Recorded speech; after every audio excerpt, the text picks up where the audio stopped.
Əvvəla infarkt nədir? Ürəyə qan daşıyan damarların tıxanması nəticəsində ürək əzələsinin oksigensiz qalması və zədələnməsi deməkdir. Dəyərli izləyicilər, videoların analitikasına baxanda çox az adamın abunə olduğunu görürəm. Bizə dəstək olmaq üçün videoya abunə olub bildirimləri açmağı unutmayın. Son illərdə həm dünyada, həm də ölkəmizdə infarkt hallarının artması müşahidə edilir. Bunun səbəbləri bir neçə əsas amillə bağlıdır. Dünyada infarktın artmasının səbəbləri çoxdur. İlk yerdə isə insanlar arasında stres və psixoloji gərginliyin artması dayanır. Müasir dövrdə insanların həyat ritmi xeyli sürətlənib. İş yükü, maddi çətinliklər, sosial təzyiqlər və texnologiyanın gətirdiyi informasiya yükü stres səviyyəsini artırır. Stres zamanı orqanizmdə kortizol və adrenalinin yüksəlməsi damarların daralmasına və təzyiqin artmasına səbəb olur.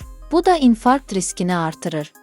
İkinci yerdə qidalanma vərdişlərinin pozulması dayanır. Fast food və hazır yeməklərin çoxalması, piyələnmə, xolesterin yüksəlməsi və şəkər xəstəliyinin artmasına səbəb olub. Yağlı, duzlu və şəkərli qidalar damarların elastikliyini azaldır. Onları tıxanmağa meyilli edir. Son illərdə dünyada və ölkəmizdə mənşəyi bilinməyən ucuz keyfiyyətsiz yağların istifadəsi artıb. Bu isə infarkt hallarının yüksəlməsində mühüm rol oynayır. Mənşəyi bilinməyən yağların bir çoxu trans yağ ehtiva edir. Trans yağlar sənayedə yağların daha uzun müddət xarab olmaması üçün kimyəvi yolla dəyişdirilməsi ilə hazırlanır. Bu yağlar qandakı pis xolesterini artırır. Damar divarlarında yağ yığılmasını sürətləndirir. Nəticədə damarlar tıxanır və infarkt riski 2-3 qat artır. Ucuz qiymətə satılan bəzi duru yağların üzərində zeytun yağı, günəbaxan yağı yazılsa da əksəriyyətinin tərkibinə başqa bitki yağları qarışdırılır. 3. Fiziki aktivliyin azalması. Texnologiyanın inkişafı və oturaq həyat tərzi, kompüter, telefon qarşısında uzun müddət qalmaq insanların gündəlik hərəkətini azaldıb. Hərəkətsizlik ürək-damar sisteminin zəifləməsinə və piyələnməyə səbəb olur. 4. Piyələnmə və diabet epidemiyası. Son 20 ildə piyələnmə və ikinci tip şəkərli diabet halları sürətlə artıb. Hər iki vəziyyət ürək damarlarının zədələnməsinə səbəb olur və infarkt riskini ciddi şəkildə artırır. 5. Siqaret və spirtli içki istifadəsi. Siqaret çəkmək damar divarlarını zədələyir. Tromb əmələ gəlməsinə səbəb olur və qan dövranını pozur. Spirtli içki isə təzyiqi yüksəldir və ürək ritmini zəiflədir. Hər iki faktor infarkt riskini artıran əsas səbəblərdəndir. 6. Əhalinin yaşlanması.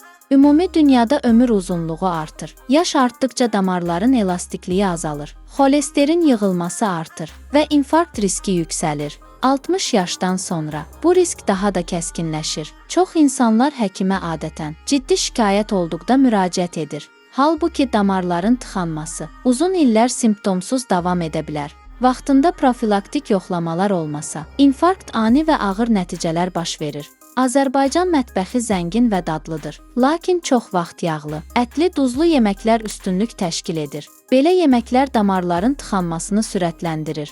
Xüsusən kişilər arasında siqaret çəkmək adi hal sayılır. Dünya ortalamasına nisbətən Azərbaycanda siqaret istifadəsi daha yüksəkdir. Bu da infarkt riskini artırır. Əhali arasında gizli hipertoniya, yüksək təzyiq və şəkər xəstəliyi çox yayılıb.